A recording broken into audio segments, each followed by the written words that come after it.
Good morning students. आज इस video में हम फंजाई के एक मेंबर फाइटोप्थोरा के बारे में स्टडी करेंगे। सबसे पहले हम फाइटोप्थोरा का वर्गीकरण देखते हैं। फाइटोप्थोरा माइकोटा किंगडम के अंतर्गत आता है। विभाग है इसका यूमाइकोटा, उपविभाग है मेस्टिगोमाइकोटिना, वर्ग है ऊमाइसिटीज, गण है पेरेनोस्पोरेल्स, कुल है पाइथिएसी और वंश का नाम है फाइटोप्थोरा। ये जो वंश फाइटोप्थोरा है इसमें तकरीबन 40 प्रजातियां आती हैं जिनका वितरण पूरे संसार में है।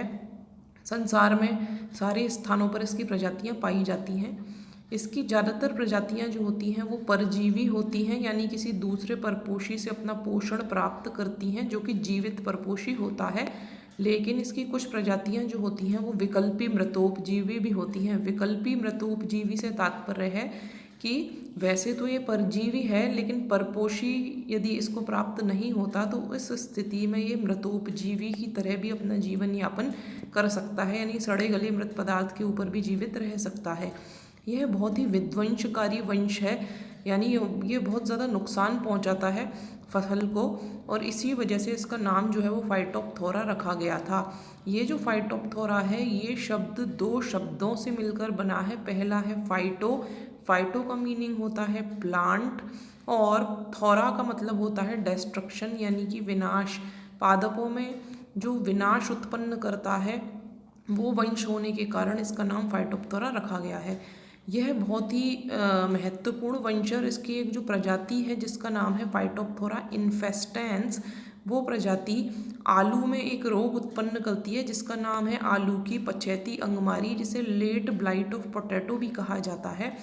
जब तापमान कम रहता है वातावरण में और वायुमंडल आर्द्र रहता है यानी ह्यूमिडिटी ज़्यादा होती है तो उस समय ये रोग जो है वो बहुत ज़्यादा तेज़ी से फैलता है। यह रोग भारत के जो पहाड़ी इलाके होते हैं उनमें बरसात के मौसम में बहुत ज़्यादा तेज़ी से फैलता है और बहुत ज़्यादा आलू के पादपों को प्रभावित या इन्फेक्ट करता है। विशेष वातावरणीय परिस्थितियों में इस रोग का जब उग्र रूप आता है तो सारी फसल को अल्प समय में ही नष्ट कर देता है, यानी जैसे इसको तापमान कम चाहिए और आर्द्रता चाहिए। यदि इस प्रकार की परिस्थितियां मिल जाती हैं तो ऐसी स्थिति में आलू की पूरी फसल को ही नुकसान पहुंचा देता है। यूरोप में 1843 से 1846 के बीच में एक आलू का अकाल, जिसे पोटैटो फेमाइन कहते हैं, वो हुआ था। वो इसी कवक की वजह से हुआ था जिससे करीबन जो 2.5 लाख लोग थे वो मारे गए थे। इसके अलावा आलू में तो खैर ये रोग उत्पन्न करता ही है, लेकिन इसके अलावा इसकी दूसरी प्रजातियां भी हैं जो और दूसरे प्लांट्स हैं जिनमें भी रोग उत्पन्न करती हैं। जैसे फाइटोप्थोरा की कोलोकेसी प्रजाति जो है, कोलोकेसिया जिसे अरबी कहते हैं, अरबी में विगलन नाम का जो रोग है वो उत्पन्न करती है, इसमें अरबी गल जाती हैं पूरी तरह से। एक अरेकी प्रजाति है फाइटोप्थोरा की जो कि अरेका कटेचु जिसे सुपारी कहते हैं, उसमें विगलन रोग उत्पन्न करती हैं। फाइटोप्थोरा की सिट्रेप्थोरा प्रजाति है जो कि नींबू में विगलन रोग उत्पन्न करती है, और इसकी क्रिप्टोजिया प्रजाति है जो टमाटर की जड़ों में विगलन उत्पन्न करती है।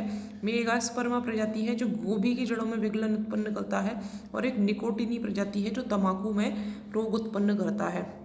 तो ये आज अपन ने इसके बारे में पढ़ा। ये जो चित्र है, इस चित्र में जो ए नंबर का डायग्राम है उसमें अपन देख सकते हैं कि इस कवक की जो तंतु होते हैं वो इंटरसेलुलर माइसीलियम बनाते हैं, यानी जिस भी परपोषी के ऊपर अटैक करते हैं उसकी कोशिकाओं के मध्य में फैलकर कवक जाल बना देते हैं जो कोशिकाओं के मध्य में फैला हुआ रहता है और हॉस्टोरिया या चूषकांग के माध्यम से कोशिकाओं से पोषण प्राप्त करते हैं। अब इसके आगे के बारे में जो है वो अपन पढ़ेंगे नेक्स्ट वीडियो में। Thank you.